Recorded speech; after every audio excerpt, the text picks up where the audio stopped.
Sudah record. Oke, pada gambar di samping kita bisa lihat di mana di situ ada media penyangganya, kemudian ada lapisan untuk bagian melekat pada media, dan juga lapisan air limbah, dan juga lapisan yang terletak di luar. Untuk senyawa pencemarnya, di dalam air limbah ini ada senyawa organik BOD, COD, amonia, dan sebagainya yang lain, dan akan terdifusi ke dalam lapisan atau film biologis pada permukaan media. Dan kemudian suplai oksigen pada lapisan biofilm dapat dilakukan beberapa cara, misalnya pada sistem RBC yang dapat kontak dengan udara luar, pada sistem trickling filter aliran balik udara, sedangkan pada sistemnya itu dengan menggunakan blower udara atau pompa sirkulasi.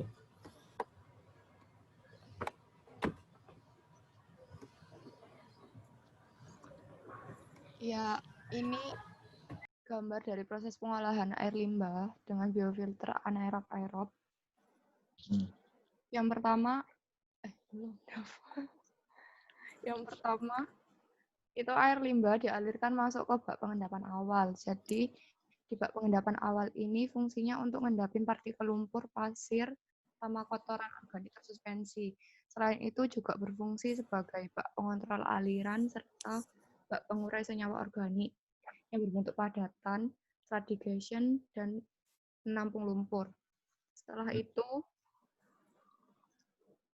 dialirkan ke bak kontraktor anaerob dengan arah aliran dari atas ke bawah dan dari bawah ke atas.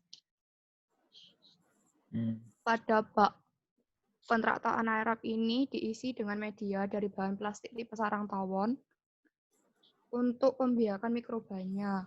Bak kontraktor anaerob ini ada 2 ruang. Ya, di ruang pertamanya itu terjadi penguraian zat-zat organik yang ada dalam air limbah dilakukan oleh bakteri anaerobik.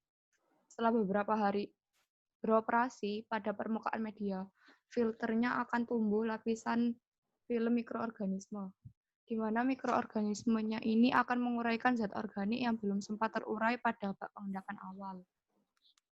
Setelah itu dialirkan ke bak kontraktor aerob. Pada bak kontraktor aerob ini juga diisi media dari bahan plastik tipe sarang tawon. Ya. Terus sambil diaerasi, mikroorganisme yang ada di dalam bak kontraktor aerob ini akan menguraikan zat organik yang ada dalam air limbah serta tumbuh dan menempel pada permukaan medianya. Nah, zat organik yang tumbuh ini dapat meningkatkan efisiensi penguraian zat organik deterjen serta mempercepat proses nitrifikasi. Terus yang terakhir itu ada bak pengendapan akhir, di mana di bak ini lumpur aktif yang mengandung massa mikroorganisme diendapkan dan dipompa kembali ke bagian inlet bak aerasi dengan pompa sirkulasi lumpur. Nah, air limpasan dari bak pengendapan akhir ini akan dialirkan ke bak klorinasi, di mana air limbah dikontakkan dengan senyawa klor untuk membunuh mikroorganisme patogen. Setelah itu, air yang keluar setelah proses klorinasi dapat langsung dibuang ke sungai atau saluran umumnya.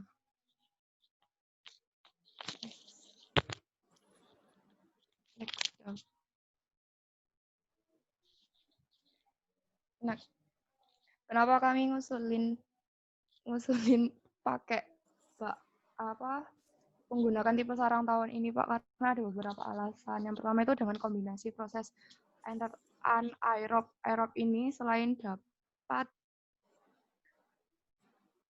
menurunkan zat organik yaitu berupa BOD, COD, amonia deterjen, badan tersuspensi, fosfat dan lainnya. Proses ini juga memiliki beberapa keuntungan lainnya, di antaranya tahan terhadap fluktuasi jumlah air limbah maupun fluktuasi konsentrasi, terus operasional dan perawatan mudah dan sederhana, konsumsi energi listrik untuk blowernya juga cenderung lebih rendah, Yang keempat ada tahan terhadap fluktuasi debit maupun konsentrasi. Terus dapat diaplikasikan untuk pengolahan berbagai macam air limbah, baik limbah domestik maupun industri. Sama dapat dirancang untuk skala kecil maupun besar.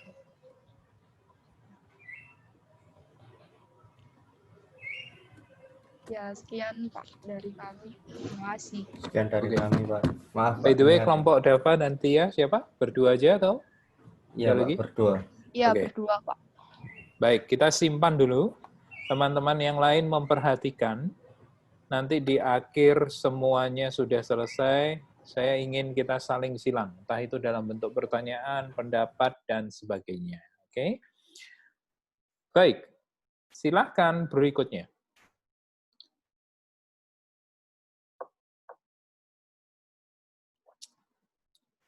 Ada 4 mahasiswa tidak masuk kelas. Sekarang ketahuan ya gini nih ya. Karena online. Silakan. Who's next?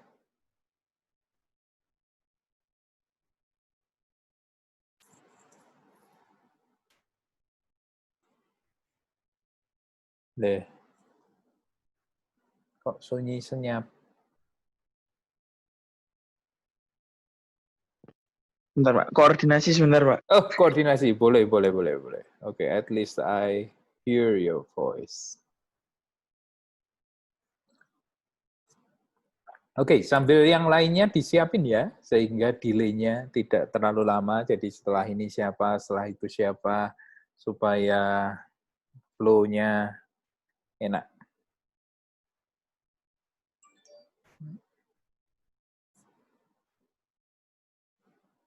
Ingat, kita bicara anaerobik, aerobik, atau pengolahan biologi anaerobik, aerobik.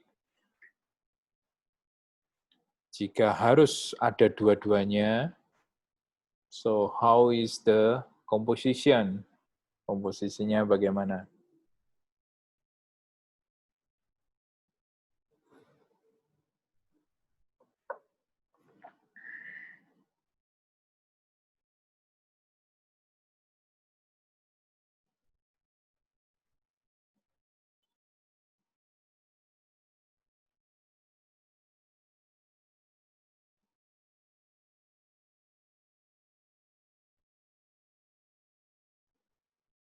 Yeah.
Siapa?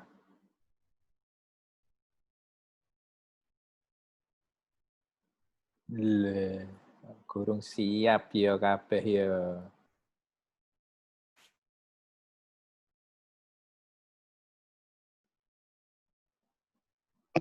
Nah, ini sebentar, Pak. Apa saya cuma nge-share cuma bagan gitu, Pak ya? It's okay. Bagan yang baru kamu dapatkan dari Google. Bagannya dari Pak. Kemarin tuh saya ingatnya nggak dibuat PPT gitu, Pak. Jadi saya cuma ada jawaban singkatnya. Oke, if you have PPT itu akan lebih baik untuk jadi ilustrasi. But if you don't have, that's also okay. Kamu bisa mempresentasikan. Oh gitu, oke. Benar Pak. Gitu.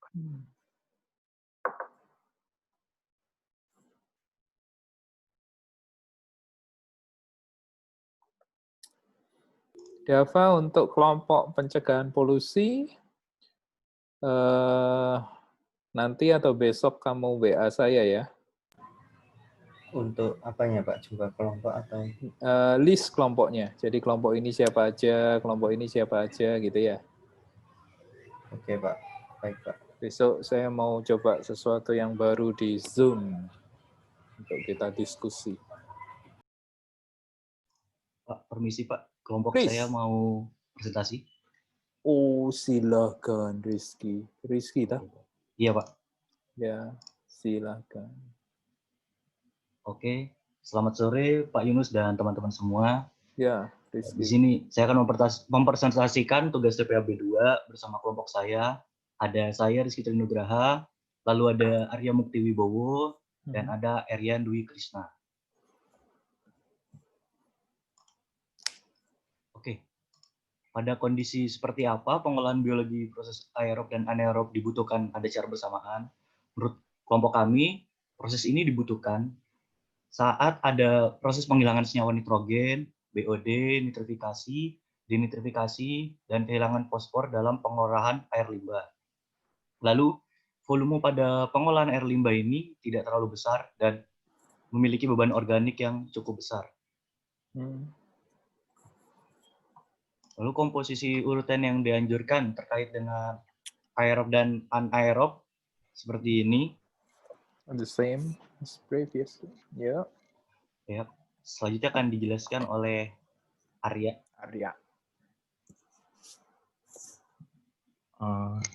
Next. Alasan mengusulkan urutan tersebut adanya air buangan yang melalui media kerikil yang terdapat pada biofilter mengakibatkan timbulnya lapisan lendir yang menyelimuti kerikil yang disebut juga biological film. Air limbah yang masih mengandung zat organik yang belum teruraikan pada bak pengendap. Bila melalui lapisan lendir ini mengalami proses penguraian secara biologis. Efisiensi biofilter tergantung dari luas kontak antara air limbah dan mikroorganisme yang menempel pada permukaan media filter tersebut. Makin luas bidang kontaknya, maka efisien penurunan konsentrasi zat organiknya, maka BOD-nya semakin besar. Selain menghilangkan atau mengurangi konsentrasi BOD dan COD, cara ini dapat juga mengurangi konsentrasi padatan tersuspensi atau suspended oil, SS, deterjen, MBAS, amonium, dan fosfor. Selanjutnya, efisiensi penyaringan akan sangat besar karena dengan adanya biofilter upflow, yakini penyaringan dengan sistem aliran dari bawah ke atas akan mengurangi kecepatan partikel yang terdapat pada air buangan dan partikel yang tidak terbawa aliran ke atas akan mengendap di atas bak filter. Selanjutnya dilanjutkan oleh teman saya Erian Dwi Krishna. Ya Pak, saya mau melanjutkan ini alasan untuk mengusulkan urutan tersebut. Sistem biofilter anaerob. Ya, Erian. Aerob ini sangat sederhana, operasinya mudah dan tanpa memakai bahan kimia, serta tanpa membutuhkan energi yang banyak. Proses ini cocok digunakan untuk mengolah air limbah dengan kapasitas yang tidak terlalu besar. Dengan kombinasi proses anaerob aerob, efisiensi penghilangan senyawa fosfor menjadi lebih besar bila dibandingkan dengan proses anaerob atau proses aerob saja. Selama berada pada kondisi anaerob, senyawa fosfor anorganik yang ada dalam sel-sel mikroorganisme akan keluar sebagai akibat hidroliza senyawa fosfor. Sedangkan energi yang dihasilkan digunakan untuk menyerap BOD senyawa organik yang ada di dalam air limbah. Selama berada pada kondisi aerob, senyawa fosfor terlalu akan diserap oleh bakteri atau mikroorganisme dan akan disintesa menjadi polifosfat dengan menggunakan energi yang dihasilkan oleh proses oksidasi senyawa organik atau BOD. Dengan demikian, Kombinasi proses anaerob aerob dapat menghilangkan BOD ataupun fosfor dengan baik. Proses ini dapat digunakan untuk pengolahan air limbah dengan beban organik yang cukup besar. Sudah, Pak. Oke, slide-mu baru muncul, tapi terlambat. It's okay. Ada lagi? Terima kasih ya, Pak. Terima kasih. Ya. Terima kasih, Pak. Terima kasih, Pak. Oke, kita simpan dulu. Next. Berikutnya. Ya, saya Pak. Nah, datanya ada di Clarita yang share screen, Pak. Clarita, Maria Clarita, Rio Virgo. Let's go. Nah, ini sebenarnya sederhana saja. Ini dari kemarin dapatnya untuk diskusi kami dapatnya seperti ini. Jadi pengolahan biologi aerobik dan anaerobiknya diperlukan bersama bila limbah yang akan diolah memiliki beban organik yang tinggi, begitu Pak. Pengolahan anaerobiknya diletakkan di depan pengolahan aerobik dikarenakan pengolahan anaerobiknya dapat mengolah limbah dengan beban organik yang tinggi, namun hasil yang didapatkan masih belum jernih dan masih berbau bahkan menimbulkan gas metana, sehingga diperlukan lagi yang namanya pengolahan aerobiknya. Yeah. Tim saya ini 3, Clarita sama Eugenia Jessica. Cuman Jessica. dari minggu-minggu kemarin Clarita masih bermasalah dengan mic-nya, Pak. Okay, no problem. I can understand. But at least you 3 bisa berkomunikasi dengan WA toh untuk Ya. berdiskusi. Oke, ini mau dijelaskan? Ini sebenarnya cuma proses umum sebenarnya, cuman yang kami maksud tadi yang bagian anaerobiknya diletakkan di depannya itu seperti yang ekualisasi. Jadi setelah proses yang anaerobiknya selesai, baru nanti ada pengolahan yang aerob. Cuma seperti itu aja sih, Pak. Oke. Oke. Sudah? Terima kasih, Pak. Thank you, Rio. Oke, 3 grup. I suppose 2 or 3 groups again? Atau sudah?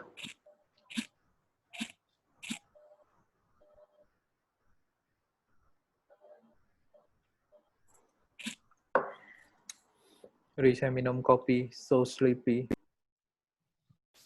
Pak, fungsi Pak. Stanley, silakan. Ya, kami mau sharing, Pak.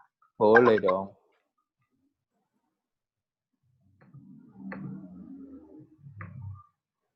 Yang keempat.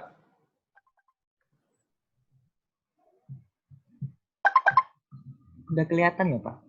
Udah muncul.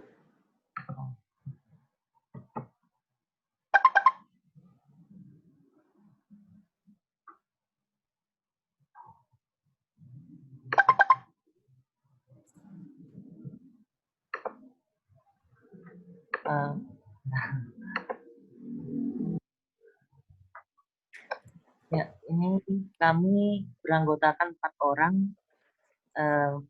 Richard, Marcel, Vicky, dan saya sendiri. Oke. Dan slide 1 akan dijelaskan oleh Vicky.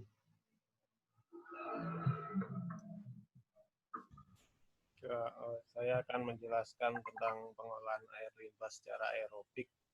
Untuk pengolahan biologis secara aerobik ini membutuhkan oksigen dalam prosesnya, sehingga bakteri yang bekerja adalah bakteri aerob.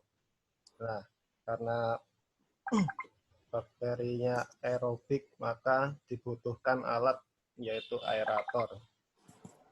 Nah, pengolahan secara aerobik ini mempunyai beberapa keuntungan. Antara lain tidak membutuhkan lahan luas dibandingkan anaerobik, lalu mampu untuk menerima fluktuasi beban meskipun tidak terlalu besar dengan efisiensi lebih besar, Lalu pemecahan masalah dalam pengoperasiannya lebih mudah daripada anaerobik. Lalu untuk kelemahannya yaitu membutuhkan energi yang relatif besar karena ada penambahan oksigen dalam proses aerasi. Juga pada pengolahan aerobik konvensional menghasilkan lumpur yang cukup besar dari proses pengolahannya karena fase pertumbuhan biomasa cukup besar. Untuk selanjutnya akan dijelaskan oleh Richard.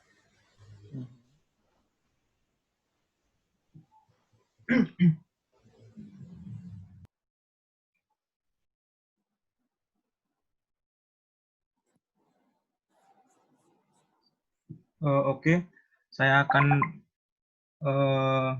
review sebentar mengenai pengolahan air limbah secara anaerobik.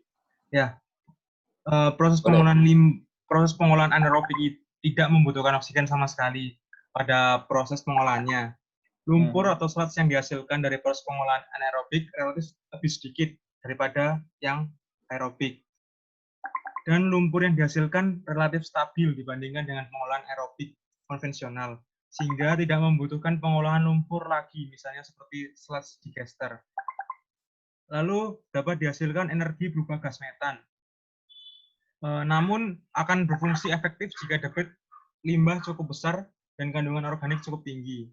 Proses tahan terhadap fluktuasi beban limbah yang besar sebab debit aliran yang masuk relatif kecil dibandingkan dengan dimensi bangunan yang disebabkan waktu tinggal yang lama.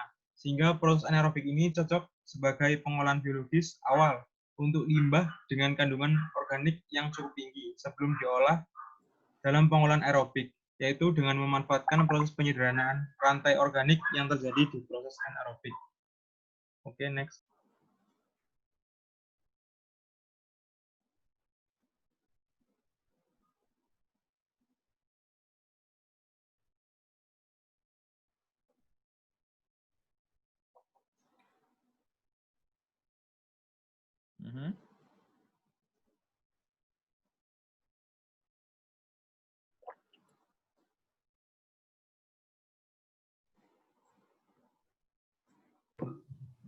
Saya akan menjelaskan mengenai pada kondisi bagaimana pengolahan biologis secara aerob dan anaerob dibutuhkan ada secara bersamaan. Nah, pengolahan secara aerob dan anaerob itu dibutuhkan secara bersamaan apabila kondisi di mana air limbah itu diolah dengan karakteristik air limbah yang mengalami fluktuasi atau naik turun dengan beban organik yang tinggi seperti BOD yang tinggi, tetapi diharuskan untuk menghasilkan air dengan hasil treatment yang memiliki bahan baku mutu yang bagus dengan nilai BOD yang sangat rendah.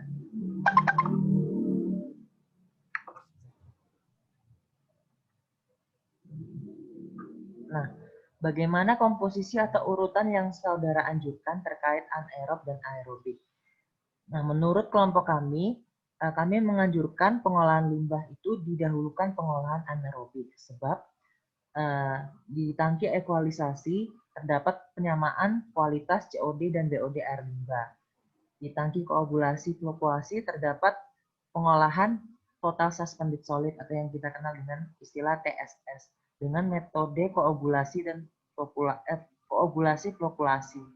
Lalu ke tangki sedimentasi, yaitu mengendapkan partikel atau flok yang telah terokulasi dan terpopulasi.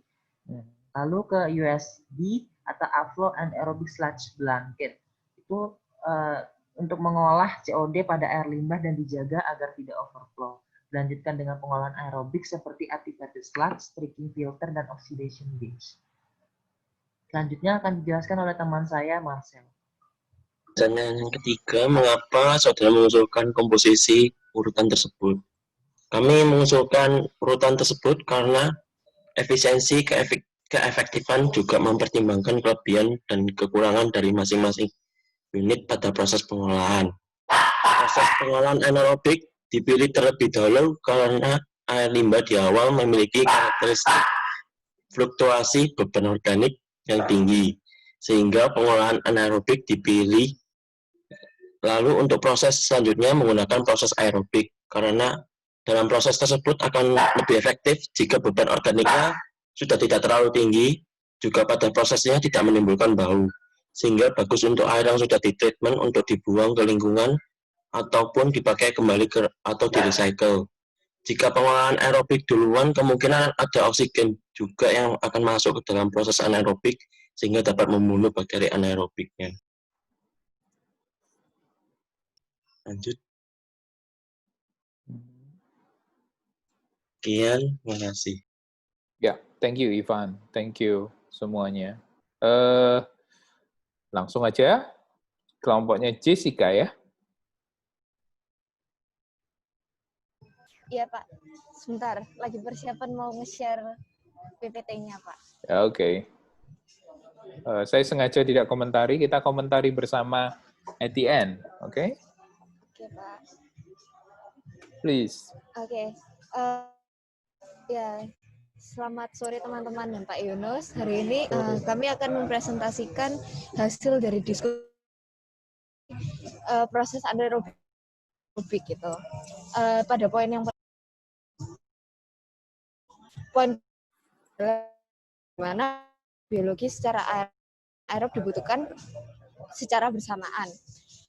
Kondisinya itu saat beban organiknya tinggi, yaitu COD di atas 4.000 mg per liter. Penjelasannya, proses pengolahan secara anaerobik itu lebih cocok untuk beban organik tinggi, soalnya dia lebih makannya lebih banyak, jadi lebih efisien. Kalau misalnya organik tinggi, kita pakai anaerob dulu, kemudian dilanjutkan dengan proses aerob yang memiliki efisiensi yang tinggi juga, itu tadi Pak. Terus setelah itu, kondisi yang pertama itu tidak ada unsur nitrogen di dalam limbahnya. Jadi ada kondisi kedua di mana kayak ada unsur nitrogennya. Jadi diinginkan ada terjadi nitrifikasi dengan proses aerob dan denitrifikasi dengan proses anaerob. Ya, berikutnya. Ya, terus gimana kan komposisi urutan yang dianjurkan pengolahannya? Yaitu diskusi kami menyimpulkan kondisi pertama ini kondisi yang beban organiknya tinggi, tapi nggak ada nitrogen. Itu kami menganjurkan seperti ini. Anaerob, terus disambung aerob, terus disambung anaerob. Terus kalau ada kondisi limbah yang beban organiknya nggak tinggi, tapi ada nitrogennya, kami pakainya aerob, terus anaerob. Kalau alasannya dijelaskan di sini. Johan, sebentar. I think you miss ya, Pak. Explanation-nya. Untuk yang pertama gimana tadi? Oh, ya Pak. Ini explanation-nya setelah ini. Oh, setelah ini, oke. Okay. Ya. Oke.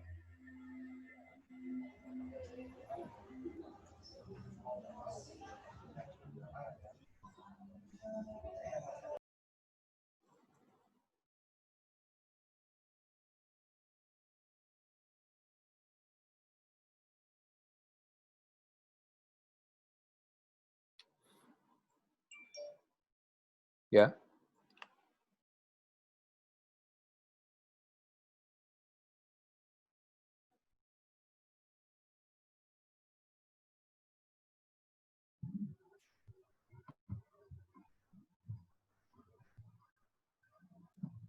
Sorry Pak, ini tadi.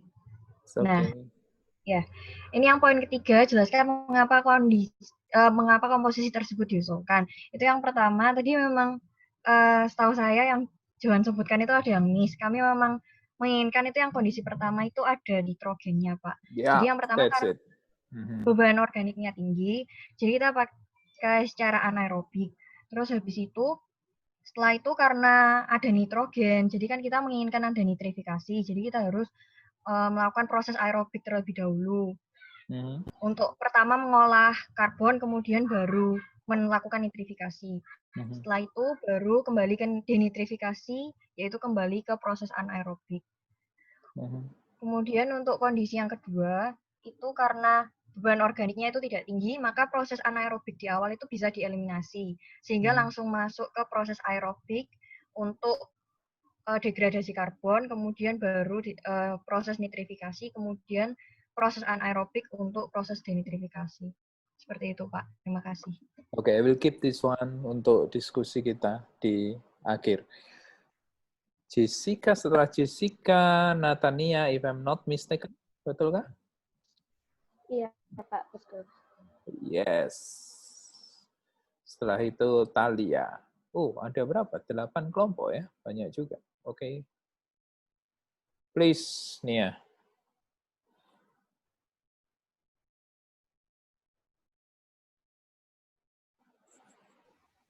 Oke. Kedengeran nggak suara? Kedengaran, Cynthia Lugita. Sip. Selamat sore Pak Yunus dan teman-teman. Jadi Sore, Cynthia. hari ini kelompok kami mau menjelaskan tentang diskusi TPAB yang minggu lalu. Next nih.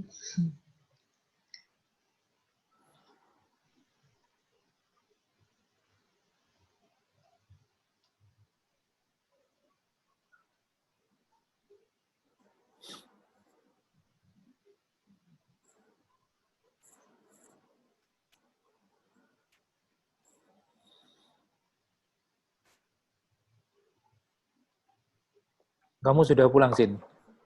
Udah Pak, barusan nyampe. Oh, uber-uberan lah. Udah connect belum? Iya. Belum keganti, betul. Iya. Mungkin sinyal ya. Iya, udah balikan. Yes, sudah. Yuk.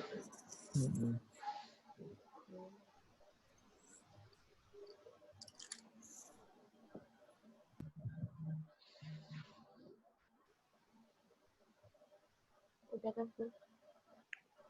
Belum. Oh, udah tadi aku gitu. Ya. Oke, jadi untuk pertanyaan pertama, sebelum menjawab, saya mau kasih sedikit review dulu. Pemilihan teknologi pengolahan limbah cair sangat tergantung pada kondisi limbah cair yang akan diolah. Kualitas dan kuantitas merupakan variabel yang sangat menentukan dalam pemilihan suatu teknologi pengolahan. Next. Nah, terus karakteristik limbah mempunyai unsur dominan yaitu mengandung zat organik yang dapat dengan mudah terurai secara biologis atau biodegradable. Untuk itu, pemilihan sistem teknologi pengolahan yang efektif adalah sistem pengolahan secara biologis. Pengolahan biologis sendiri merupakan pengolahan dengan memanfaatkan metabolisme mikroorganisme, yaitu bakteri, fungi, protozoa, alge, dan lain sebagainya, untuk menguraikan kandungan organik dalam limbah. Untuk suatu jenis limbah tertentu, terdapat jenis dan macam mikroorganisme yang hidup. Hal ini berhubungan dengan makanan yang terdapat dan tersedia di dalam air limbah maupun kondisi lingkungannya. Dalam hal ini, limbah merupakan sumber makanan bagi mikroorganisme tersebut. Proses pengolahan biologis terbagi dalam dua jenis utama, yaitu proses aerobik dan anaerobik, di mana perbedaan mendasar dari keduanya terletak pada kebutuhan oksigen dan yang dibutuhkan dalam proses pengolahannya. Selanjutnya, pengolahan aerobik dan anaerobik akan dijelaskan oleh teman saya. Iya, jadi selanjutnya ada proses aerobik. Proses aerobik merupakan proses yang membentukkan oksigen, sehingga bakteri yang bekerja disebut bakteri aerob. Jadi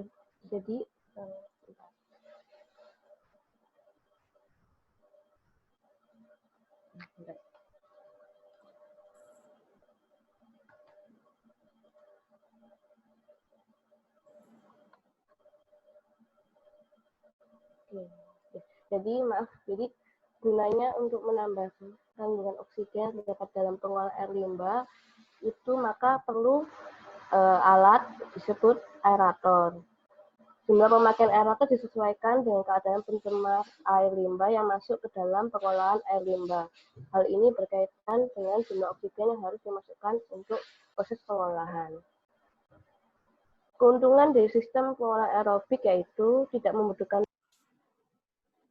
yang dibutuhkan untuk mengolah relatif lebih cepat, mampu untuk menerima fluktuasi beban organik meskipun tidak terlalu besar. Yang keempat, tingkat efisiensi pengolahan cukup tinggi. Yang kelima, dapat mengolah limbah organik dengan konsentrasi kecil sampai medium. Yang keenam, tidak menimbulkan bau jika dalam prosesnya berjalan dengan baik. Lalu juga terdapat kelemahan dari sistem pengolahan aerobik, yaitu membutuhkan energi relatif lebih besar karena adanya penambahan oksigen dengan proses aerasi. Yang kedua, pada pengolahan aerobik konvensional menghasilkan lumpur yang cukup besar. Yang ketiga, fase pertumbuhan biomas cukup besar.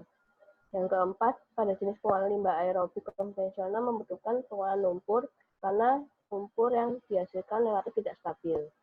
Yang kelima, membutuhkan bangunan tambahan untuk memisahkan lumpur dengan air hasil olahan. 6, lebih tidak tahan terhadap shock loading yang terlalu besar. Selanjutnya akan dilanjutkan oleh teman saya, Victor. Permisi Pak Yunus, suara saya kedengaran? Kedengaran, sip. Oke.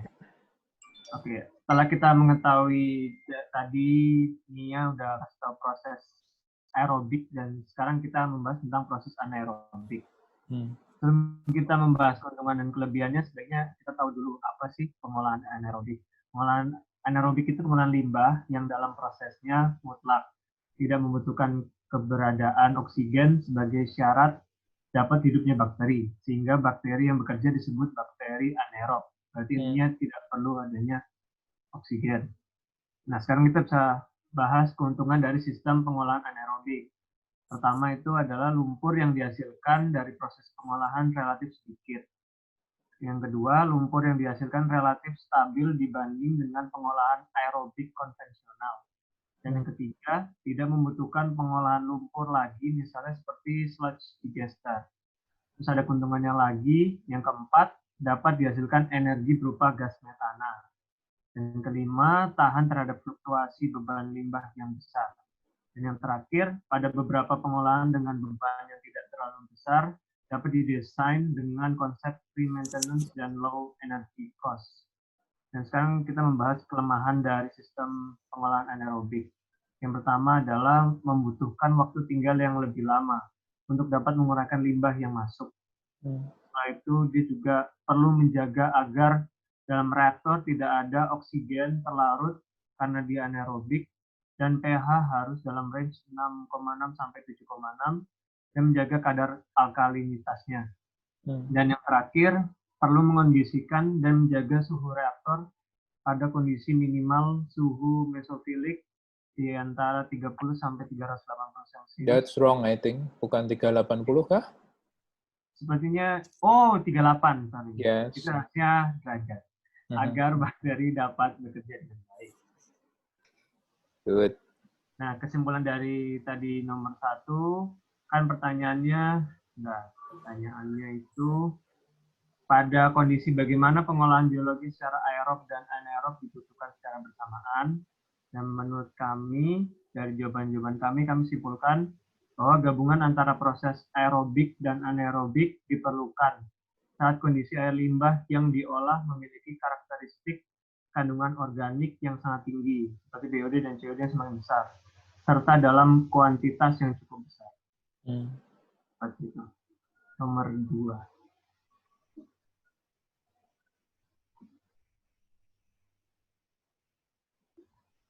Iya, jadi untuk pertanyaan nomor 2, dari diskusi kami menyimpulkan bahwa pada umumnya urutan yang digunakan yaitu anaerobik terlebih dahulu dan kemudian dilanjutkan dengan pengolahan aerobik.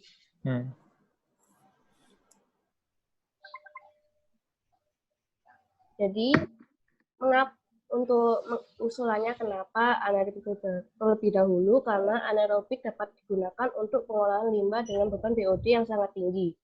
Kemudian air limbah yang dihasilkan dari proses anaerobik dapat dilanjutkan ke proses aerobik karena air limbah yang dihasilkan proses sebelumnya BOD-nya tidak terlalu besar, sehingga dapat dilanjutkan ke pengolahan aerobik.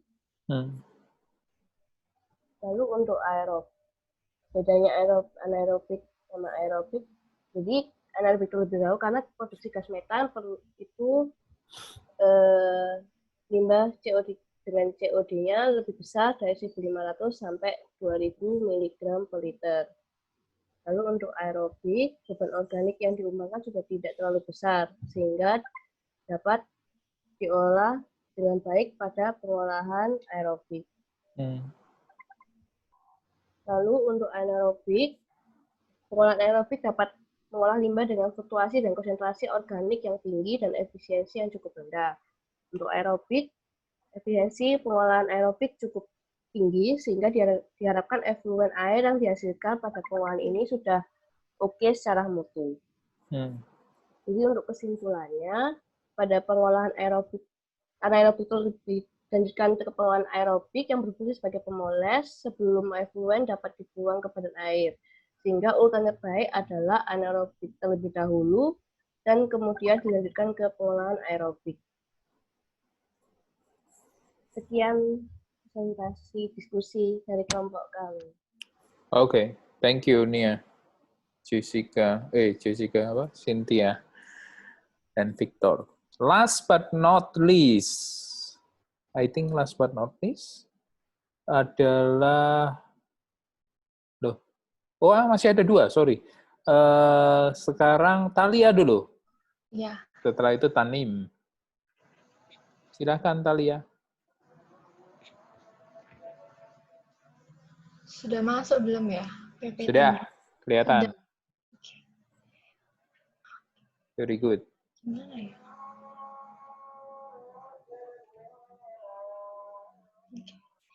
Oke, selamat sore semuanya. Kelompok kami akan membahas tentang diskusi. Untuk poinnya nomor 1. Pada kondisi bagaimana pengolahan biologis secara aerob dan anaerob dibutuhkan secara bersamaan, menurut kami ketika kondisi air limbah mengandung kandungan BOD yang sangat tinggi atau senyawa organik yang biodegradable-nya tinggi. Karena presentasi efisiensi removal senyawa organik pengolahan biologi anaerob kurang lebih yaitu 85-95%, sehingga untuk meningkatkan presentasi removal terhadap senyawa organik perlu digabungkan dengan pengolahan aerobik agar efluennya sesuai dengan baku mutu. Yang kedua, bagaimana urutan yang dianjurkan terkait anaerob serta aerob. Sebaiknya pengolahan air limbah tersebut dilakukan dengan pengolahan anaerob terlebih dahulu, kemudian diikuti dengan pengolahan anaerob. Next. Dan ini adalah diagram proses pengolahan air limbah dengan proses biofilter anaerob aerob. Seluruh air limbah tersebut itu masuk ke bak pengumpul atau bak ekualisasi. Selanjutnya, air limbah tersebut dipompa ke bak pengendap awal untuk mengendapkan partikel lumpur. Selain sebagai bak pengendap, berfungsi sebagai bak pengontrol bak kotoran organik tersuspensi, serta bak pengurai senyawa organik yang berbentuk padatan. Kemudian, air limpasan tersebut dari bak pengawal ini selanjutnya dialirkan ke reaktor biofilter anaerob. Kemudian, penguraian zat organik yang ada dalam air limbah tersebut oleh bakteri tersebut beberapa hari pada permukaan media filter akan tumbuh lapisan film mikroorganisme tersebut yang akan menguraikan zat organik yang belum sempat terurai pada bak pengendap. Air limpasan tersebut dari reaktor biofilter anaerob dialirkan ke reaktor biofilter aerob. Dalam tersebut itu diisi dengan media bahan plastik tipe sarang tawon. Kemudian air limbah tersebut itu akan kontak dengan mikroorganisme yang tersuspensi dalam air maupun menempel pada permukaan media, di mana dapat meningkatkan efisiensi penguraian zat organik. Kemudian dari bak aerasi tersebut, air dialirkan ke bak pengendap akhir. Sebagian air limbah tersebut dipompa kembali ke bagian inlet bak aerasi dengan pompa sirkulasi lumpur. Sedangkan dari air limpasan tersebut dialirkan ke bak biokontrol dan selanjutnya dialirkan ke bak kontraktor klor untuk proses diinfeksi. Di dalam bak tersebut, air limbah dikontakkan dengan senyawa klor untuk membunuh mikroorganisme patogen. Sudah. Next. Oke. Ya, Mengapa oke. kita menggunakan urutan tersebut? Menurut kelompok kami ada 6 alasan, yaitu keberadaan kandungan oksigen dan juga suplai udara rendah, biaya operasional lebih rendah, efisiensi removal tinggi, penghilangan fosfor lebih besar, dan juga kebutuhan lahan lebih sedikit. Keberadaan kandungan oksigen, yang pertama keberadaan kandungan oksigen itu untuk mempermudah pengolahan karena dilakukan dari tidak adanya kandungan oksigen menuju pengolahan menggunakan oksigen. Yang kedua, suplai udara rendah dikarenakan kondisi anaerobik tidak perlu oksigen. Maka dari itu hanya kondisi anaerobik yang perlu oksigen dengan senyawa organik yang lebih sedikit dikarenakan telah diolah oleh pengolahan anaerobik. Yang ketiga, biaya operasional rendah dikarenakan konsumsi energi berasal dari pengolahan aerobik yaitu penggunaan aerator, sedangkan pengolahan anaerobik tidak menggunakan energi. Ya, yang keempat yaitu efisiensi removal senyawa organik yang tinggi. Saat kondisi anaerobik, limbah akan terurai menjadi gas CO2 dan CH4. Namun masih terkandung amoniak dan hidrogen sulfida. Nah, melalui proses ini terjadi penurunan polutan organik, yaitu berubah POD ataupun COD, dan juga padatan tersuspensi.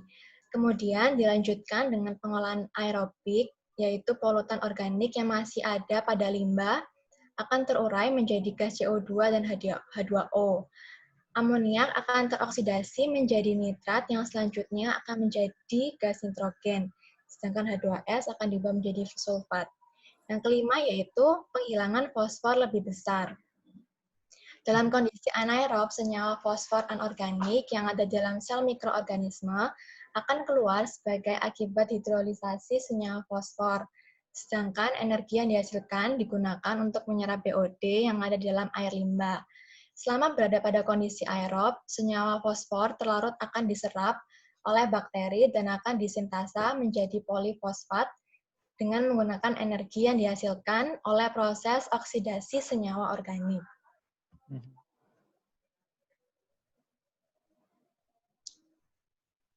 Untuk yang keenam yaitu kebutuhan lahan yang lebih sedikit.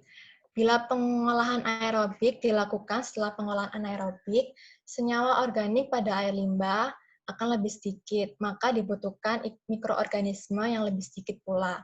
Banyak sedikitnya mikroorganisme berpengaruh pada tempat hidupnya atau media yang digunakan, sehingga ketika senyawa organik sedikit, maka media yang digunakan juga sedikit. Hal ini berdampak pada volume atau luasan lahan yang semakin kecil, karena luasan bergantung pada debit limbah serta konsentrasi BOD. Sekian, terima kasih. Thank you. Very good. Tanim jadi enggak atau gimana Tanim? Maksudnya Firman enggak ada ya?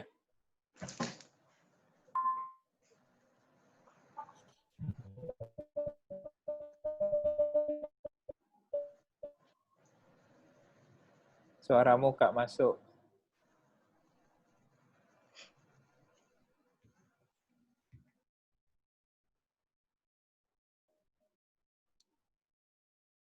Oke. Baik, Tanim nanti bisa chat ke saya. It's okay, no problem.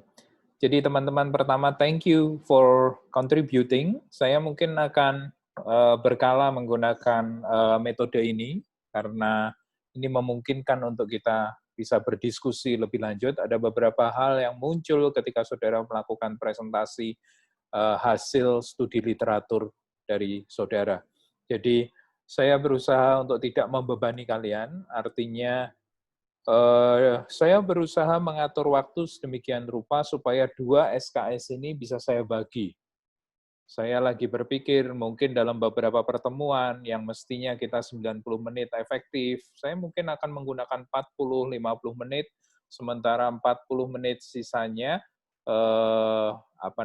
saudara bisa melakukan yang namanya belajar mandiri yang kemudian kita diskusikan untuk memperkaya knowledge kita. Saya mencoba memodifikasi seperti itu supaya kuliah kita tidak membosankan ketika saudara hanya mendengarkan saya secara terus-terusan. Nah, saya ingin wrap up apa yang saudara sudah presentasikan. By the way, semua melakukan dengan baik. Ada beberapa poin yang saya mau highlight. Yang pertama, saya mau saudara mengerti perbedaan anaerobik, aerobik. Oke? Anaerobik, aerobik. Mengerti dalam arti bukan hanya konsepnya, kelebihan, kelemahannya, dan bagaimana yang namanya aerobik dan anaerobik bekerja. Saudara sudah tahu bahwa aerobik tentu membutuhkan oksigen, di mana yang namanya penurunan atau removal senyawa organik itu sejalan atau linier dengan konsumsi oksigen pada proses pengolahannya. Sementara pada anaerobik kita tidak membutuhkan oksigen. Itu adalah dua hal yang sangat berbeda. Plus masing-masing kelebihan dan kelemahannya. Nah, dari kelebihan ke kelemahan itu tadi ada beberapa hal yang saya mau juga highlight, saudara mungkin bisa catat, terkait tentang kebutuhan lahan yang secara umum anaerobik lebih sedikit daripada aerobik, itu berlaku sebagai general condition, bukan specific condition. Kenapa? Karena yang namanya kapasitas, volume daripada bab itu tergantung daripada beban senyawa organik, BOD, COD semakin tinggi, semakin besar lahan, debit atau kuantitas yang diolah. Jadi ini yang sebetulnya mengontrol. Ya, memang betul secara umum anaerobik lebih less space daripada aerobik, tetapi itu tidak mutlak. Yang mutlak, contoh yang lain adalah bahwa less energy, consume energy, itu sudah jelas. Aerobik membutuhkan energi lebih banyak dibandingkan dengan anaerobik. Untuk apa? Untuk injeksi oksigen. Nah, kalau itu sudah mutlak. Bahwa di aerob, dia membutuhkan energi lebih banyak daripada anaerob. Yang mutlak lainnya adalah kestabilan lumpur. Tadi ada kelompok yang mengatakan bahwa kalau di anaerobik, lumpurnya tidak lagi perlu yang namanya digester. Digester itu adalah sebuah proses pengolahan biologi lanjutan untuk menstabilkan kondisi lumpur yang dihasilkan sebagai produk samping dari pengolahan. Kira-kira ada yang tahu nggak kenapa anaerobik dikatakan produksi lumpurnya lebih stabil daripada aerobik? Kenapa? Ya? Jawabannya adalah dari tahapan atau urutan pengolahannya. You can imagine di anaerobik kita memiliki yang namanya 4 tahapan proses fermentasi. Jadi bisa dikatakan hasil akhirnya itu adalah hasil akhir yang betul-betul akhir. Sementara di lumpur aerobik itu lumpur yang dinamis atau active sludge atau lumpur aktif yang tidak lain adalah bakteri itu sendiri yang masih bisa melakukan proses dekomposisi lanjutan.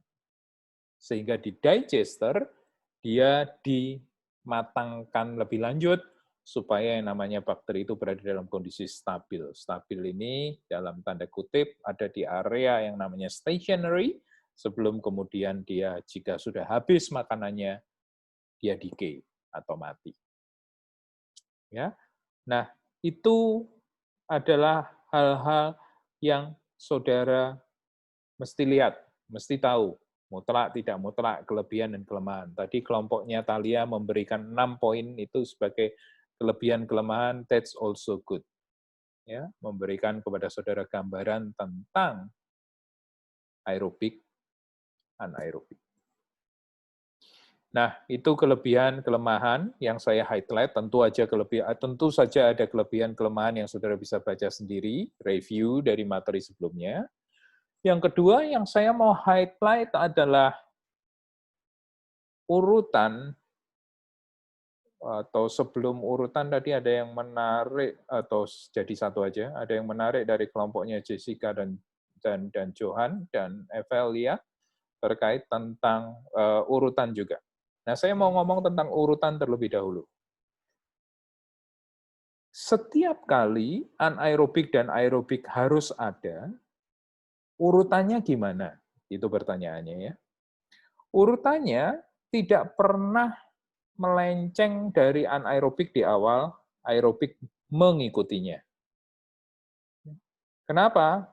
Satu, anaerobik mampu menerima beban organik yang lebih tinggi daripada aerob. Ya, ada beberapa tadi yang mengatakan mampu mengalami shock loading, relatif mampu dibandingkan dengan aerob.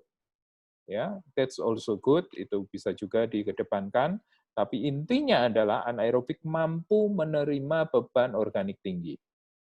Kombinasi kedua pengolahan biologi ini, anaerobik, aerobik, biasanya diterapkan jika kita punya beban organik di limbah kita itu tinggi sekali.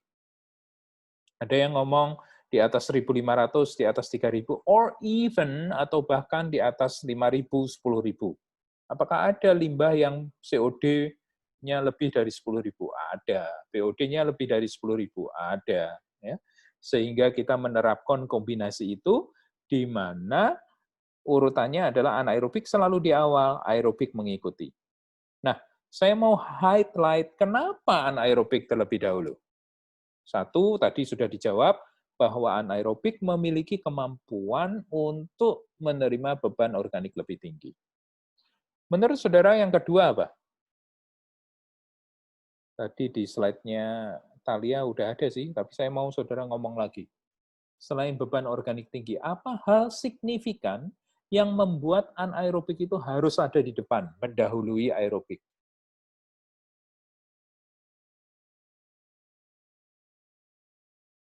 Apa?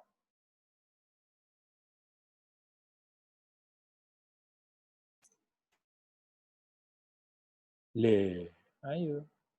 Thalia mungkin akan ngomong? Berdasarkan slide-nya tadi. Keberadaan oksigennya, Pak. Oke. Ya. Kondisi oksigennya, ya, di mana anaerob tidak perlu, aerob perlu. Kalau beban organik tinggi, jika saya aerob terlebih dahulu, itu berimplikasi kepada pengadaan oksigen yang juga harus tinggi. Ingat, pada proses pengolahan aerob, removal senyawa organik setara dengan konsumsi oksigen. Artinya, jika removal senyawa organik yang diharapkan itu sebesar-besarnya, karena beban organiknya tinggi, maka kita harus siap menyediakan oksigen sebanyak-banyaknya supaya mereka setara. Tadi kita sudah ngomong di kelemahan-kelebihan, bahwa yang membedakan atau kelemahan-kelebihannya adalah terkait tentang energy consumption yang ujung-ujungnya adalah biaya. Apabila kita menaruh aerob di awal, apakah bisa? Ya bisa. Cuman konsekuensi operasionalnya yang berujung kepada biaya itu beda. Dengan kata lain, aerob kalau di awal, saudara harus spend money lebih banyak daripada anaerob di awal. Kenapa? Loh, lawang harusnya dia akan oksigen. Kan begitu. Ya. Nah, penjelasan lebih dalamnya ini saudara serap atau resapi. Oke? Biaya itu jomplang. Saudara tahu aeration system itu tidak murah. Jadi kalau organiknya tinggi, saudara mesti nyediain tinggi, ya semakin mahal. Semakin mahal. Terus, berikutnya, yang ketiga, kenapa anaerob dulu, kemudian aerob? Berbicara kepada produknya, produk sampingnya. Saudara tahu kelemahan-kelebihan, anaerobik less sludge production, sementara di aerobik more sludge production. Ya, di aerobik, dekomposisi dari senyawa organik itu konversinya ke sel baru. Ingat ya reaksinya, hanya ke sel baru. Tetapi di anaerobik, senyawa organik konversinya utamanya ke gas. Sehingga dikatakan produksi sludge-nya lebih sedikit. Saudara bayangkan kalau kita memakai aerobik terlebih dahulu, sehingga kemudian kita menghasilkan selat yang banyak sekali, karena senyawa organiknya yang diolah tinggi, maka itu juga akan menambah kerumitan operasional yang berujung pada biaya. Apalagi tadi dikatakan oleh kelompoknya siapa tadi, bahwa sludge dari aerobik masih perlu biodigester karena belum stabil atau tidak sestabil anaerobik treatment. Ya, itu. Masih di area produk samping. Anaerobik menghasilkan CH4. Ke depan, CH4 ini harus dipandang sebagai sumber energi. Di negara-negara maju, sudah mereka menangkap metananya dan kemudian menyimpannya untuk dipakai sebagai sumber energi alternatif. Tadi ada satu slide dari satu kelompok yang mengatakan bahwa metana justru jelek. Tidak ya, metana justru adalah potensi positif dari peletaan anaerobik di awal. Nah, kalau anaerobiknya ditaruh di depan, dikonversi menjadi metan, karena bahan bakunya banyak, senyawa organik yang diolah banyak, maka kita bisa berharap metan production-nya juga optimum, banyak, tinggi jumlahnya. Sehingga kalau itu kita pandang sebagai sumber energi baru, alternatif, loh kita akan mendapatkan sumber energi yang lebih banyak dengan menempatkan anaerobik di awal. Ya, itu yang saya mau highlight terkait produk samping. Yang keempat, jadi tadi sudah, karena beban organik lebih tinggi, lebih mampu diterima anaerobik. Yang kedua, berbicara tentang biaya yang lebih tinggi apabila aerobik lebih dahulu, kaitannya dengan harus menyediakan oksigen. Yang ketiga, berbicara tentang produk samping, yang adalah sludge dan metana. Yang keempat, kenapa anaerobik lebih dahulu diharapkan ada. Karena, nah ini perhatikan, nanti ke slide-nya Jessica. Oke? Karena transisi dari anaerobik ke aerobik ya, itu lebih mudah dibandingkan dengan transisi dari aerobik ke anaerobik. Saya ulangi sambil dibayangkan. Karena transisi dari anaerobik ke aerobik itu lebih mudah jika dibandingkan dengan transisi dari aerobik ke anaerobik. Bisa merenungkan itu? Karena apabila dari anaerobik ke aerobik, sudah tinggal tambah aerator, sudah blower, maka akan terjadi pengayaan oksigen.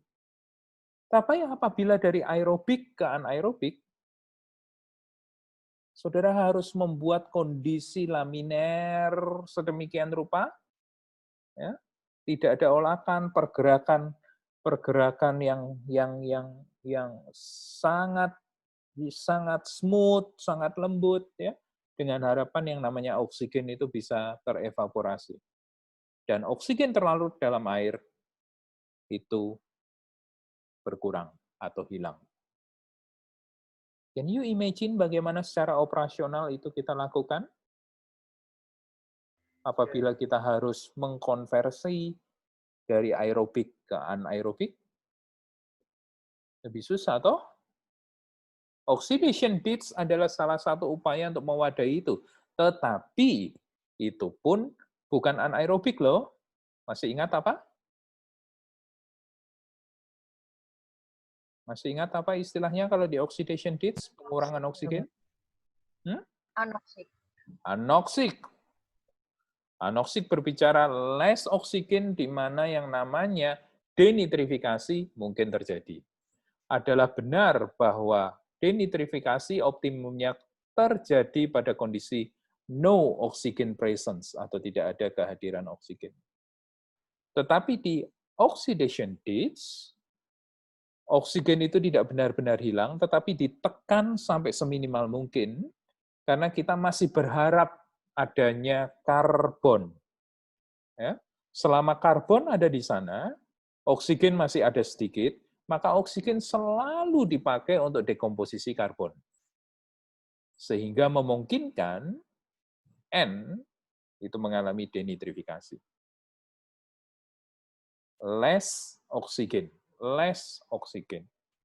Tapi kalau no oksigen, saudara bayangkan bagaimana caranya? Oh, divakum. Ya, divakum dan sebagainya. It's not easy. Ya. Jadi proses konversi lebih mudah dari anaerobik ke aerobik daripada aerobik ke anaerobik. Oke, jadi itu 4 alasan utama kenapa anaerobik harus mendahului aerobik dalam proses pengolahan air limbah yang mengharuskan mereka ada bersama. Ingat, mereka harus bersama itu bagaimana? Biasanya ketika mereka punya beban organik yang sangat tinggi. Ya, kalau enggak ya salah satu boleh, ya enggak perlu bingung kayak gini kan gitu kan ya. Baik. Terus saya akan melanjutkan dengan 2 poin yang saya dapat dari presentasi saudara. Yang pertama, ke slide-nya Jessica, Johan, dan Evelia. Tadi dikatakan ada satu kondisi yang saya sangat appreciate, menarik adalah beban organik tinggi dan ada nitrogen. Ya. Pada kondisi di mana beban organik tinggi dan ada nitrogen, maka anaerobik aerobik bisa dikedepankan. Tadi dikatakan sequence atau urutannya adalah anaerobik, aerobik, anaerobik. Nah, saya mau tanya, anaerobik, aerobik, anaerobik. Anaerobik yang kedua, setelah aerobik, saya mengerti maksudnya kenapa kok anaerobik, aerobik, anaerobik. Karena anaerobik yang kedua, tujuannya adalah untuk denitrifikasi. Tapi pertanyaan saya adalah, anaerobik yang kedua, apakah perlu bangunan tersendiri? Sehingga ada 2 bak anaerobik. Sebelum dan sesudah aerobik. Yang sesudah aerobik ini, apakah harus ada baknya? Atau saudara punya cara lain untuk mengakali itu? Menjawab pertanyaan yang itu, Pak, mungkin bisa langsung di oxidation ditch itu, Pak. Soalnya di oxidation ditch itu kan ada Very good. dan satu lagi khusus untuk anaerobik. Ya. Very good, Jessica. Jadi bisa jadi tidak perlu, tetapi di aerobikmu, saudara mengaplikasikan oxidation ditch. That's very good. Ya, itu sangat baik. Jadi begitu. Tidak harus ada satu bangunan anaerobik kedua setelah aerobik. Tapi aerobikmu itu adalah oxidation ditch. So don't forget oxidation ditch, oke? Nah, kemungkinan kedua tidak perlu aerobik biasa, tetapi saya bisa di salah satu tadi ada 3 atau 4 kelompok yang punya flow proses yang sama, yang ada sarang tawonnya. Mungkin salah satu bisa share.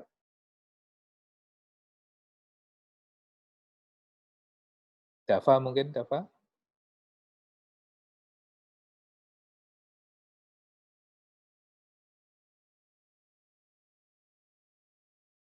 Bisa share? Sebentar, Pak. Oke.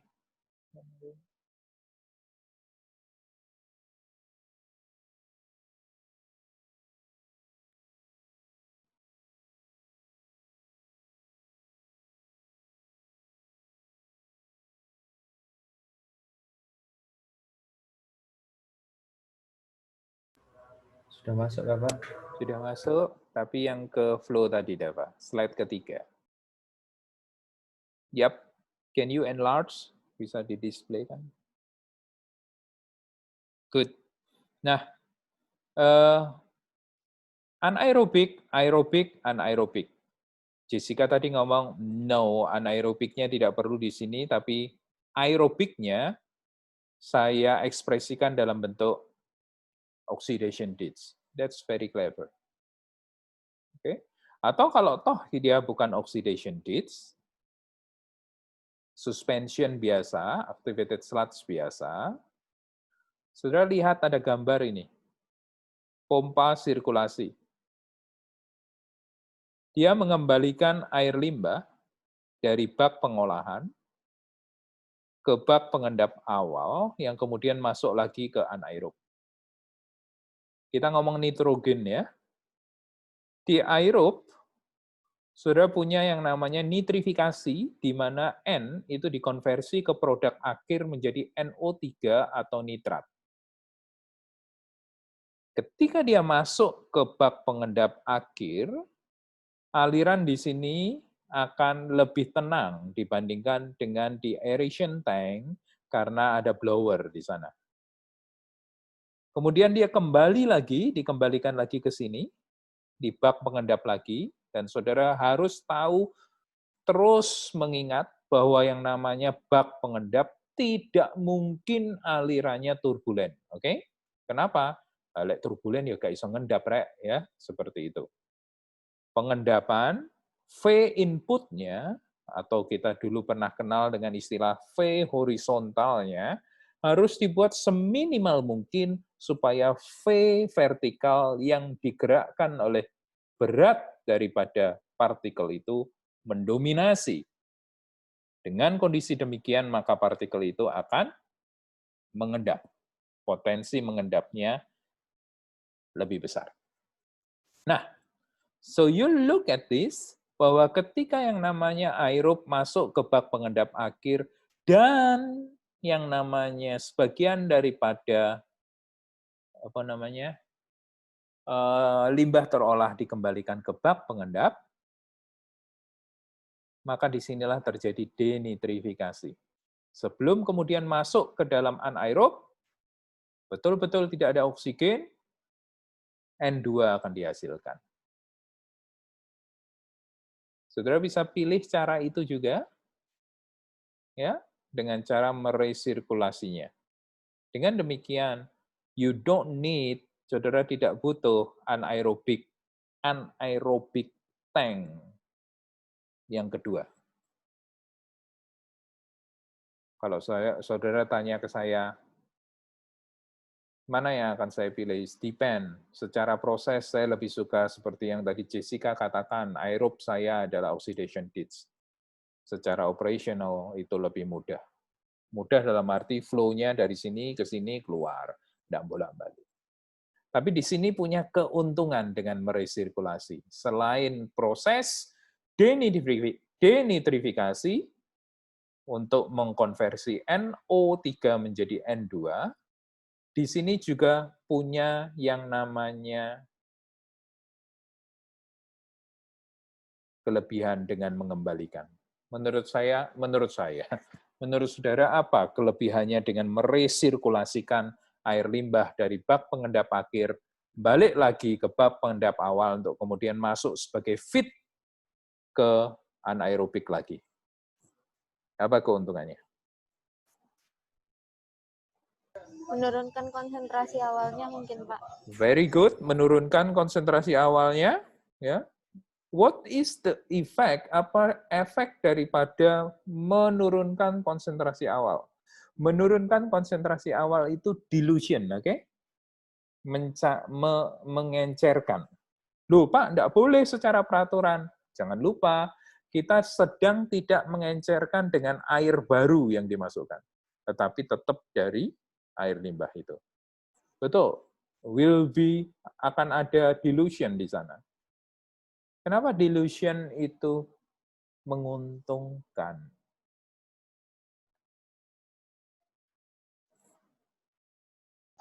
Mengentengkan beban di tempat itu filter prosesnya, Pak. Maaf. Oke, mengentengkan, betul.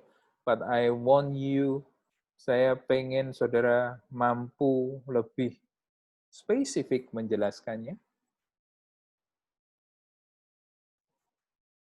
Tadi dikatakan salah satu grup anaerobik membutuhkan waktu lebih lama dalam proses. Make sense? Karena ada 4 tahapan. Dengan dia punya beban organik yang lebih rendah, maka itu bisa lebih optimal. Saudara masih ingat ketika kita berdiskusi tentang tricking filter? Pengenceran adalah hal yang harus kita lakukan di tricking filter apabila kita mau hasilnya lebih optimal. Prinsip yang sama, tapi dengan kondisi berbeda, itu di sini. Bisa jadi. Oke? Good. Ya? Baik. Nah, saya ke highlight yang terakhir tentang bio. Tadi ada 3 atau 4 grup menyebut-nyebut sarang tawon. But I'm waiting penjelasan lebih lanjut tentang sarang tawon, tapi saudara tidak menjelaskan. Apa itu sarang tawon? Dalam bahasa Inggris kita sebut honeycomb, dan banyak dipakai di dalam pengolahan secara biologi juga. Prinsipnya sama seperti saya pernah sharing kepada saudara waktu kita bicara tentang bak pengendap, ada yang namanya plate settler. Ya, plate settler. Konsep yang sama kemudian dipakai di pengolahan biologi. Ya, disebut sarang tawon.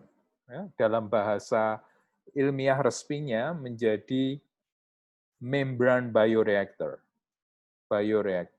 Dan biasanya itu dipakai untuk memperkaya baik itu anaerobik maupun aerobik.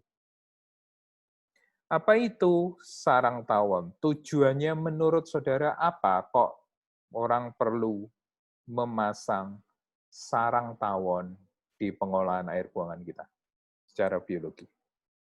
Anyone?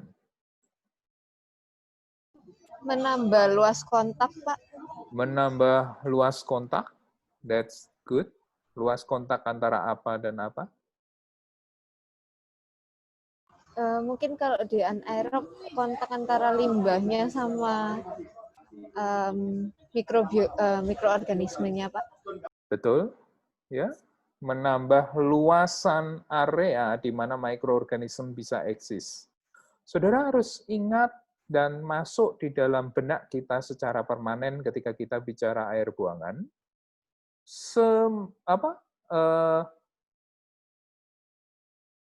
Dekomposisi yang kita harapkan itu adalah dekomposisi dengan perbandingan yang ideal antara F dan M, food dan mikroorganisme. Food yang banyak butuh mikroorganisme yang banyak jika kita mau dekomposisinya cepat. Dan semua orang tentu ingin dekomposisi berjalan dengan cepat. Kenapa? Kaitannya dengan volume, dimensi bak, dan sebagainya. Apabila yang namanya dekomposisinya berjalan lama, maka saudara harus menyediakan bak yang gede, ujung-ujungnya duit gede. Sarang tawon punya tujuan dengan luasan yang ada, luasan permukaan di mana mikroorganisme bisa eksis, itu bisa melebihi dari dimensi yang fisik yang tersedia. Disitulah kemudian kita memasangnya. Saudara tidak punya tadi, tidak menunjukkan sarang tawonnya bagaimana. Saya tunjukkan sebentar, nanti Dava kembali ke sini ya. Ini bisa di-stop dulu, Dava. Baik, Pak. Tapi nanti saya minta tolong lagi kembali ke sana. Ini adalah gambaran detail, lebih detail daripada si sarang tawon. Ini yang sederhana sih. Ya. Banyak dijual. Terbuat dari apa? Biasanya terbuat dari plastik. Ya. Seperti ini. Kalau saudara perlebar, kira-kira maksudnya seperti itu. Di mana yang namanya per area itu, mikroorganisme bisa attach dan tinggal di sana. Memperkaya yang namanya waktu, memperluas waktu kontak antara mikroorganisme dengan senyawa organik yang akan didekomposisi. Saudara, banyak perusahaan atau pabrikan yang berlomba-lomba untuk membuat sarang tawon yang lebih efektif. Kuncinya di mana? Di porus. Ya, kan tujuannya jelas. Secara luasan itu kecil, tapi area pore size-nya itu seluas mungkin, sehingga bisa menyebabkan yang namanya pertumbuhan organisme yang semakin optimal. Ini adalah sarang tawon itu. Oke? Dan biasanya, sekali lagi, dia dipakai untuk memperkaya waktu kontak antara mikroorganisme dengan beban organiknya. Sudah ngerti? Kenapa tadi jadi kita ngomong sarang tawon bolak-balik? Saya harap saudara mengerti kenapa, apa fungsinya. Fresh from the oven, actually, ini belum dipublikasikan, saudara nggak boleh menyebarkan kemana-mana. Anyway, ini hak desain saya. Fresh from the oven akan dibangun di salah satu industri. Dia punya beban organik yang cukup tinggi, sangat tinggi, 30.000 lebih COD-nya. Ya. Saya menggunakan bak penampung, sekaligus ini sebagai bak anaerobik, di mana yang namanya mikroorganisme anaerobik dia akan bekerja di sana. Karena ada banyak resin di situ, koloid material, maka saya memberlakukan koagulasi flokulasi di situ. Terus kemudian berikutnya saudara tahu pemisahan, dan saudara lihat ada 2 bak aerasi saya pekerjakan di sana, di mana yang satu saya akan memakai membran bioreaktor, atau yang tadi kalau kita bahas adalah sarang tawon itu tadi. Itu apa? Memperkaya dan sebagainya. Karena saya mau organic materialnya turun seturun-turunnya, sehingga ketika dia keluar sebagai effluent, dia sudah serendah-rendahnya atau memenuhi baku mutu. Nah, dia banyak dipakai, baik itu di area aerasi ataupun di pengendapan. Okay? So you get something today. Nah, sebagai bagian akhir, saya ingin meminta critical thinking saudara aja. Kembali ke gambar tadi, Dava.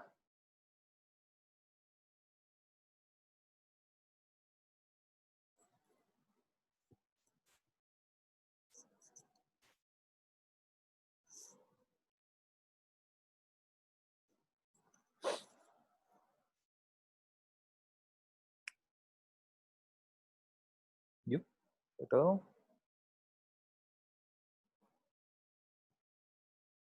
Ya, nah, baik. Secara biologi, I hope, saya harap saudara nyantol ya, please, please, please, karena biologi itu banyak dipakai di pengolahan air limbah, ya, karena banyak industri basisnya adalah organic material. Saudara sekalian, saya hanya ingin saudara melihat gambar ini dan mari kita pakai sebagai bahan untuk mengembangkan pikiran kritis kita. Oke? Coba saudara amati bak pengendap akhir. I don't have problem with anaerob, dia pakai zigzag flow, ya, supaya yang namanya kontak dengan material mikroorganisme itu optimal. Saya tidak punya masalah. Terus di aerob sedikit ada dari saya selalu biasanya memakai submerged aerator. Saya taruh di bawah membran bioreaktor atau saya taruh di bawah sarang tawonnya, karena kalau ini seperti ini, ya dia akan dapat oksigen selama DO-nya di antara 1 sampai 2, maka aman, tetapi saya lebih suka dia ada di bagian bawah, kontak langsung, nyembur langsung ke sarang tawonnya. Ya, beberapa orang ngomong, loh, bahaya Pak Yunus, itu nanti kan akan menyebabkan slogging. Ya, slogging, saudara masih ingat slogging nggak sih? Masih nggak sih? Ya. Peluruhan. Peluruhan. Ketika disembur oleh aerator, Ada yang berpikir bahwa yang namanya mikroorganismenya itu akan merotol atau luruh karena kena yang namanya semburan aerator ini. Tapi saya punya konsep lain, no problem. Ya. Peluruhan akan terjadi secara hidrolis apabila lapisan biofilm di dalam sarang tawon ini itu cukup tebal. Artinya kalau dia tipis, kemungkinan dia luruh karena semburan itu akan mengecil. Saya tidak perlu lapisan biofilm yang tebal. Saya perlu lapisan biofilm yang tumbuh merata di semua media sarang tawon. So, saya tidak takut terjadi peluruhan. Saya bahkan memanfaatkan semburan itu untuk menjaga ketebalan biofilm di sarang tawon. So far, itu berjalan dengan lebih baik. Tentu saja, semburan ini juga saya atur. Saudara tahu cara menghitung oksigen yang dibutuhkan di aerob? Tahu nggak? Tahu Anda? Gimana Pak? Gimana Pak? Tahu nggak cara menghitung kebutuhan oksigen dalam pengolahan aerobik?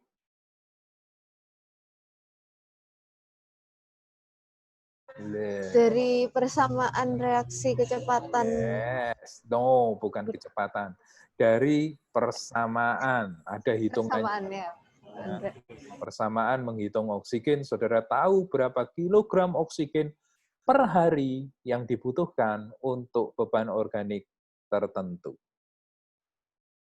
Ya, begitu saya tahu itu, saya tinggal kalau saya pakai submerged aeration atau aerasi yang dari bawah, pakai piringan-piringan itu, saya bisa membagi kebutuhan itu dengan total piringan atau diffuser yang dibutuhkan di bawah. Kalau saya membaginya kecil-kecil, tapi rata, itu akan menyebabkan semburannya akan lebih lemah. Ya, tapi itu tergantung produknya juga, diffusernya ya. Tapi itu bisa dipakai sebagai salah satu cara. Nah, saya rasa saudara nanti ketika udah jadi engineer, saudara punya critical thinking yang lain. Jangan ragu untuk meyakini pemikiranmu. Selama itu didasarkan pada konsep. Cobalah di lapangan. Karena kalau saudara tidak mencoba, saudara tidak akan tahu desainmu itu akan lebih baik dari desain orang lain. Ya, jangan hanya biasanya ini dan sebagainya. Ya, cobalah sesuatu, mengembangkan creative thinkingmu, critical thinkingmu, tapi tetap pada konsep. Oke, so be a good engineer dengan cara itu. Last one sebelum kita mengakhiri hari ini. Lihatlah di bagian akhir bak pengendap akhir. Ya. Kalau saya membaca gambar ini ada baffle atau penghalang di sini, di mana air limpasan dari aerobik masuk, dia nggak bisa lurus, tapi dia turun ke bawah. Kemudian dia naik ke atas, air bersihnya overflow di bagian atas dan dialirkan keluar. Menurut saudara, apakah ada sesuatu yang not good di gambar ini? Bak pengendap akhir.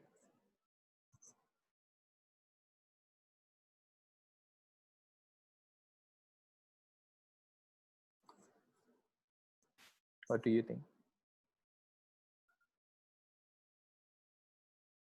Apa tujuan pengendapan, saudara masukkan di benakmu?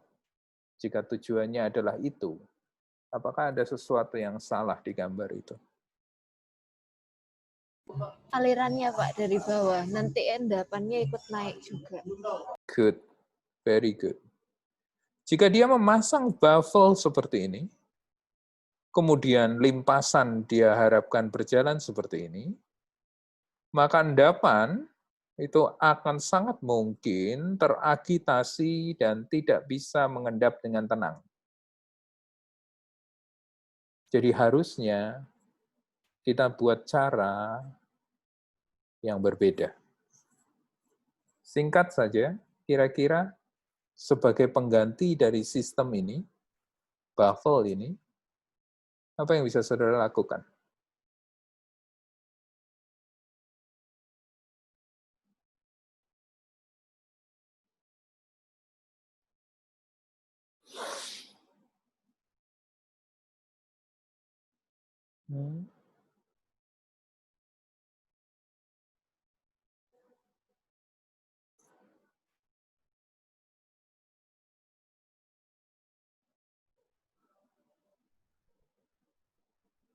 Saya tidak punya gambarnya sih. Gimana? Buffernya dipendekin, Pak. Enggak ya? Buffernya dipendekin. Alirannya tetap ke bawah. No. Sayang saya nggak bisa coret-coret ya. Ini gemesnya tidak di kelas. Oke. Untuk segera mengantar saudara ke makan malam, I give you the clue. Alirannya tidak begini. Saya geser baffle-nya di bagian effluent. Sebelum effluent maksud saya. Jadi saya pasang baffle 2, satu yang seperti ini, kemudian satu yang baffle-nya sampai ke dasar. Can you imagine? Jadi ini saya geser ke kanan, seperti itu. Terus kemudian yang kedua, tingginya sama, tetapi saya tenggelamkan sampai mentok di dasar. Jadi nanti effluent-nya akan masuk di sela-sela itu. Terus baru kemudian dia keluar. It's hard to imagine. Nah, jadi kayak dibuat kayak celah kecil gitu ya, Pak ya? Ya, kayak celah kecil. Sehingga lumpurnya tertahan di ruang utama, di ruang ini. Cairannya atau air olahannya yang kemudian keluar. If you still bingung, jika saudara bingung, nanti Johan akan buat sketnya untuk ditunjukkan minggu depan ke kita. Sebenarnya bisa minta request kontrol Pak ke Dava. Bisa. Jadi bisa Anonet, Pak, itu, Pak. coret-coret Pak. Maksudnya gimana? Jadi Ini, Pak. bapaknya kayak minta request ke Dava gitu Pak. Di view option itu Pak. Oh gitu kah? Iya, Ya, jadi bisa Anonet. coret-coret. Ya, Pak. Anonet, Pak, Anonet. Anonet? Di punya saya, Pak. Saya harusnya stop share dulu harusnya tadi. Oh, oke. Tapi saya bisa, Pak, ini gambar, bro. Di sini? Iya. Oke. Oh, oke. Ya, oke. Coba, siapa tadi? Ivan kah? Siapa sih ngomong itu tadi? Iya, saya. Ivan. Coba kamu buat satu garis di sini, Ivan. Kursornya itu punya Bapak nggak ada di sini. Oke. Sorry. Ya, wis. Pak Yunusnya bisa harusnya. Saya bisa tuh. Bisa. Pak Yunus sendiri juga bisa Pak. Kalau misalnya kursornya Bapak ke atas, kan ada your viewing Dava screen kan Pak. Sebelahnya itu view option. Bapaknya klik di bawah, ada pilihan annotate. Oh, iya, annotate. Nah, saya klik. Ya, diklik. Terus Bapaknya bisa tulis-tulis langsung di layar. Let me see. That's it. Okay. Thank you, Jess. You're so excited, sir. So excited bisa begini. Kalian generasi milenial. Ini sampai bawah. Moga-moga kelihatan. Ya. Iya, bagus. Sehingga, ini kalau saya pakai ini, sehingga aliran, dia melimpah, ini tidak ada ya, ini tidak ada. Jadi dia akan melimpah ke sini dari aerobik, mengalir horizontal, dan di sepanjang horizontal ini adalah kesempatan dia untuk mengendap, kan begitu? Kemudian dia akan ke sini.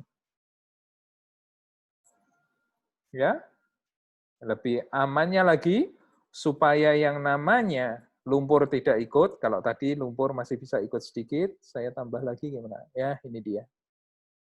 Yuk. Pensil, pensil. Draw. This one.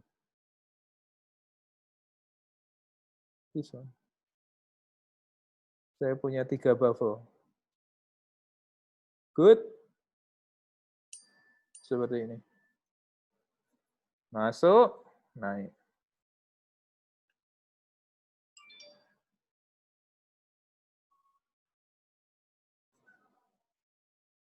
Ya?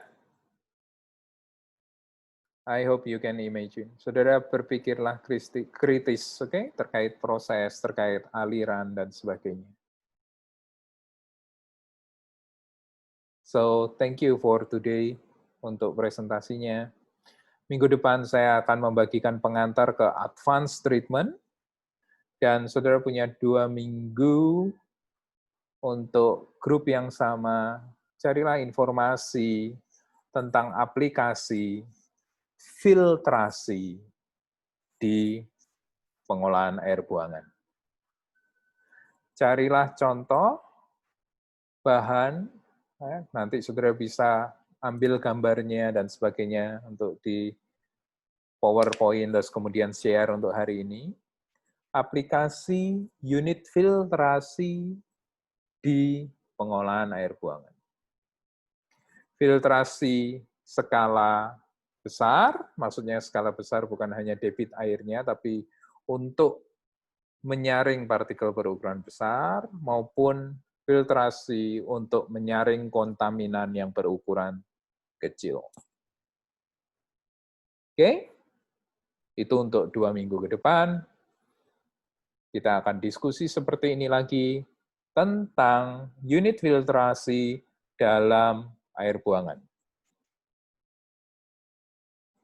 So, thank you for today. Dava bisa stop share screen-nya untuk kita foto bersama.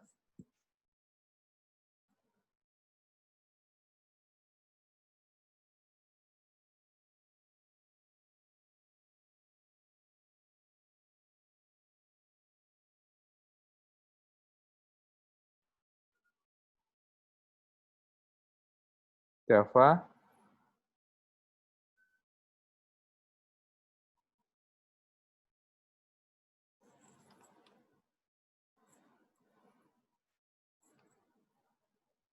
Dava mana Dava? Dava, Ya, can Pak. you hear me? Oke, saya Ya, ngomong Pak. di sini aja ya. Untuk teman-teman penpol, ini ada yang barusan WA saya, mungkin dia gupuh karena besok ada tugas harus menyelesaikan dan sebagainya. Maria tampaknya juga dia ketawa.